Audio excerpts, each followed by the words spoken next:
imagine walking into your apartment after a really long Halloween night out. Right, you're exhausted. Exactly. You drop your backpack, you lock the door behind you, and you just stand in front of the bathroom mirror to start, taking off your makeup. The normal end of night routine. Yeah.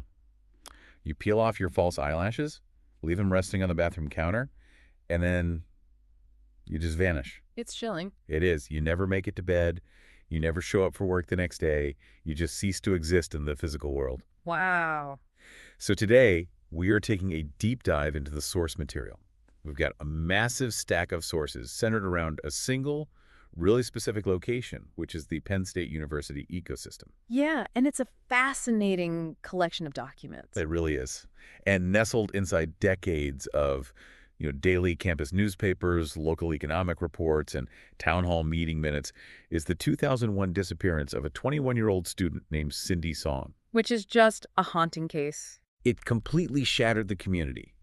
We're looking at a mystery that left behind a 20-year trail of dead ends, obsessive internet sleuthing, and a really bizarre connection to a convicted serial killer. And, the jarring element of this case is the environment where it happened. State College, Pennsylvania is the quintessential college town. Oh, absolutely. The sources paint this really vivid picture of a bustling, highly predictable micro-society. I mean, you have tens of thousands of young adults living inside a highly structured bubble. Right. Totally insulated from the chaos of the outside world. Exactly. So when a student just evaporates from her own locked apartment in a place that heavily engineered, it doesn't just leave a gap. It totally shatters the community's foundational sense of safety. Okay, let's unpack this. Because to truly grasp the magnitude of Cindy vanishing, you really have to understand the specific gravity of the world she vanished from. You really do. Like looking through these daily collegian archives, you see an ecosystem that is almost obsessively self-sustaining. Yeah, it's like a mini city. Yes. It's a place where the biggest debates are about deeply personal, everyday routines. You have students fiercely arguing in op-eds about Thanksgiving traditions. Oh, right, the turkey debates. Yeah, whether a fried turkey is superior to a baked one. Yeah. And at the same time, first-generation students are bringing in completely different cultural staples. Like sharing recipes for Caribbean curry chicken or Hispanic beef stew instead of ham. Exactly. It's this hyper-focused, incredibly energetic environment. I mean, you've got these academic triumphs, like that student trio Emma Foley, Levi Showalter, and Ryan Zhang. Oh, the trivia team? Yeah, pooling their collective knowledge to just dominate NBC's Capital One College Bowl trivia show. They walked away with $20,000 each to fund their educations. Which is incredible, and Emma even used that massive national platform to challenge stereotypes about autism. Right. It's just this vibrant, busy place. How does a massive institution even balance all these hyper-local community concerns with the everyday student experience? Well, that level of ambition requires an incredibly stable foundation, and that stability is literally built into the landscape there. What do you mean? Take the Penn State dairy barns mentioned in the sources. You have 500 cows living directly adjacent to Beaver Stadium. Which is wild to think about. Right next to a massive football stadium. Right. And students like Katerina Kaufman and Mason Nas are waking up for 5 a.m. shifts in the freezing cold. Oh, wow. Yeah, they actually live on-site in dorms above the dairy office, managing a herd of 230 milking cows. That is dedication. It is. They are producing the milk that goes directly into the campus dining halls and the famous Berkey Creamery. That is a completely closed loop. Right. It's a university feeding itself, employing its own students, and creating an independent local economy. Exactly. And it also acts as a massive reset button for people seeking structure. Oh, like the student veterans. Yeah. The sources highlight military veterans utilizing the university's Office of Veterans Programs, people like Matt and Brittany Keenan and John Buckley. Right, we're talking about individuals in their early 30s who spent their formative years deployed in Iraq and Afghanistan. As intelligence specialists and Navy corpsmen. Yeah, and they trade the high-stakes life-or-death environment of a war zone for the predictable rhythms of virtual learning and civilian life. The university provides the framework they need to completely rebuild their identities post-service. So if we connect this to the bigger picture. Well, the sheer scale of this institution forces it to operate like an independent city-state. Right. And like any city-state, the friction between the university and the surrounding town generates really intense local politics. Oh, for sure. The community believes it can meticulously control its own environment through town halls and zoning boards. Like the casino debate. Yes.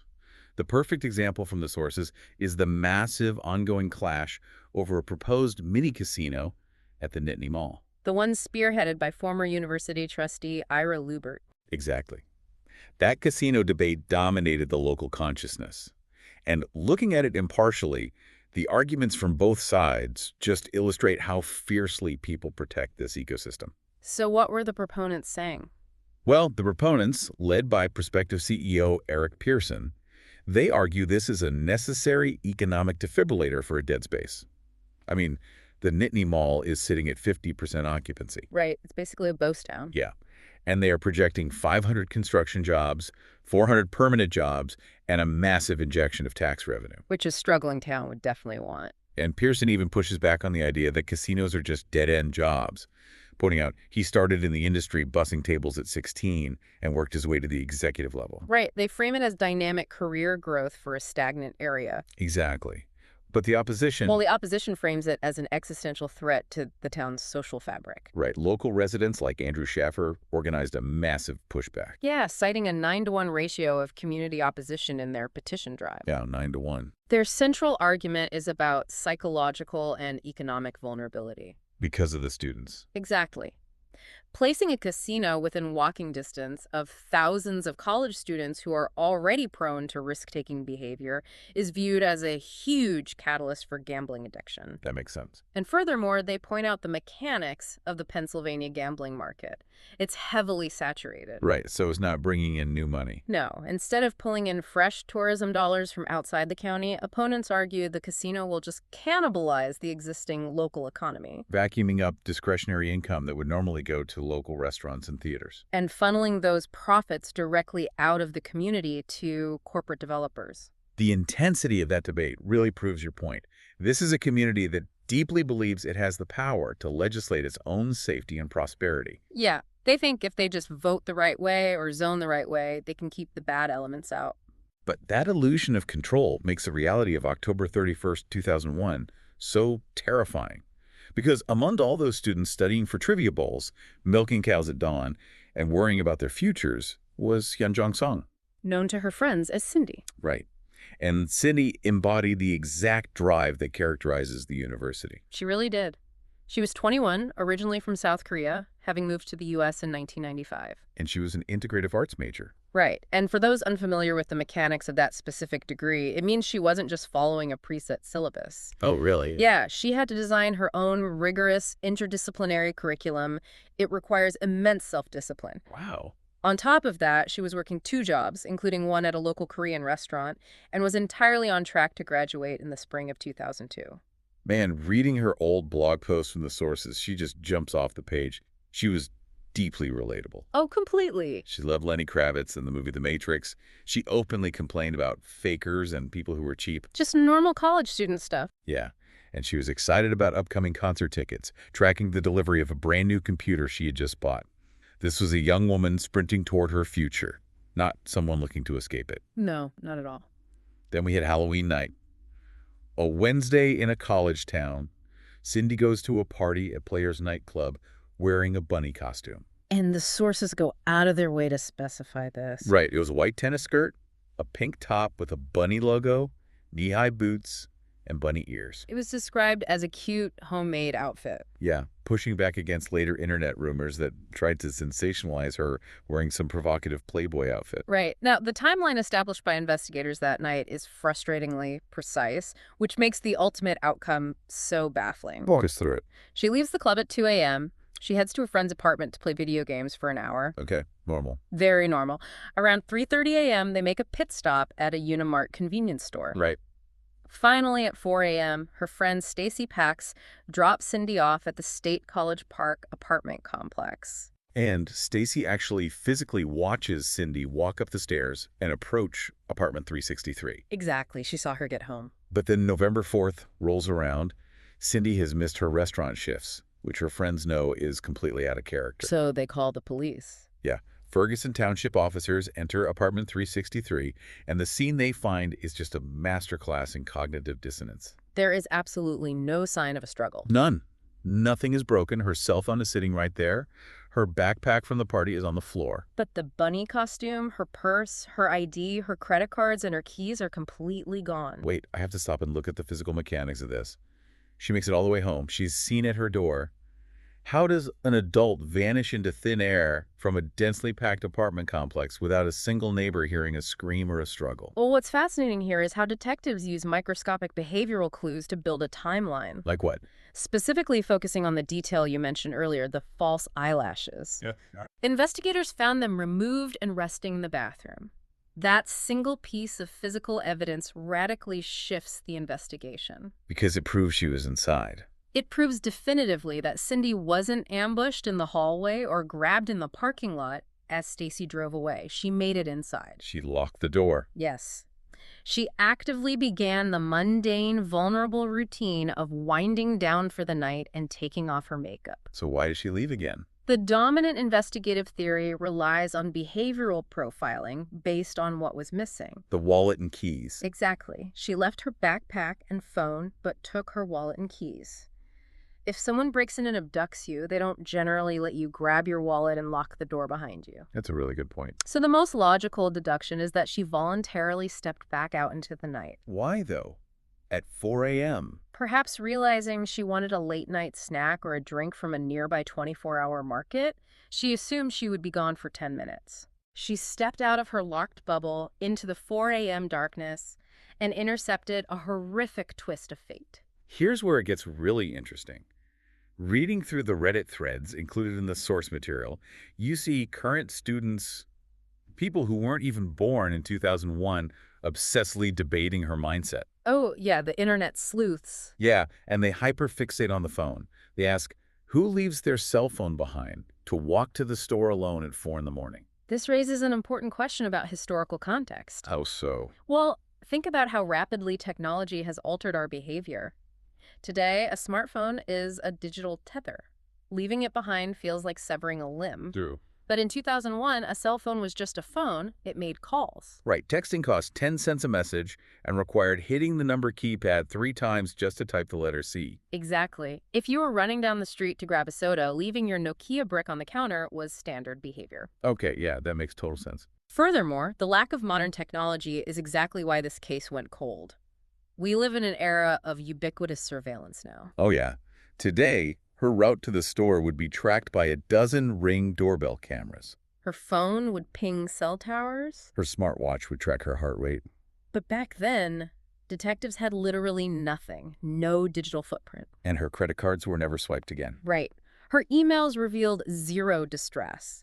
The investigation, led initially by Detective Brian Sprinkle, had to rely entirely on analog shoe leather police work. They brought in bloodhounds to scour the surrounding woods. They knocked on hundreds of doors. And the community response was massive. Students Asada Richards and David Davis took point, forming the coalition to find Cindy Song. Right, and they had cut their teeth organizing racial justice protests known as The Village. So they understood the mechanics of institutional pressure. They really did. They forced the university to commit resources and support Cindy's mother, who had flown all the way from South Korea into this complete nightmare scenario. And that desperation for answers creates a vacuum, doesn't it?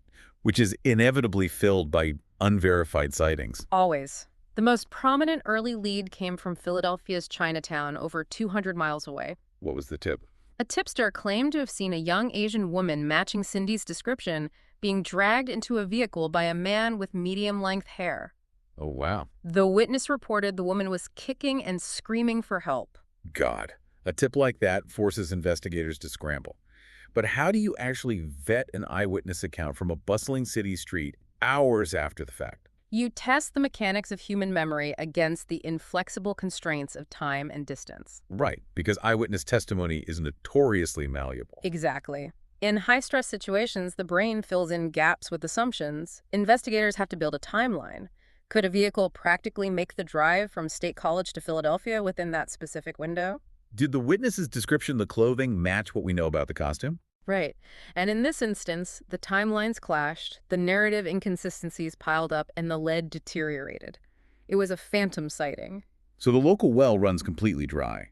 But then, in 2003, the narrative violently pivots. It takes a really dark turn. Yeah, a local missing persons case is suddenly dragged into the orbit of a massive statewide serial killer investigation. Yeah. An informant named Paul Weekly contacts the police with a highly specific, deeply terrifying story. What did he claim? He claims that a convicted bank robber and killer named Hugo Selensky, along with an accomplice named Michael Krakowski, kidnapped Cindy Song. Now, informants are an incredibly tricky tool in law enforcement. You have to ask why they are talking. Usually it's for self-preservation or a reduced sentence, right? Exactly. But investigators take them seriously when they provide holdback details, information about a crime that was never released to the public. So Weekly claimed that Selensky and Krakowski were driving through State College, saw Cindy in her bunny costume, and allegedly mistook her for a sex worker. Right.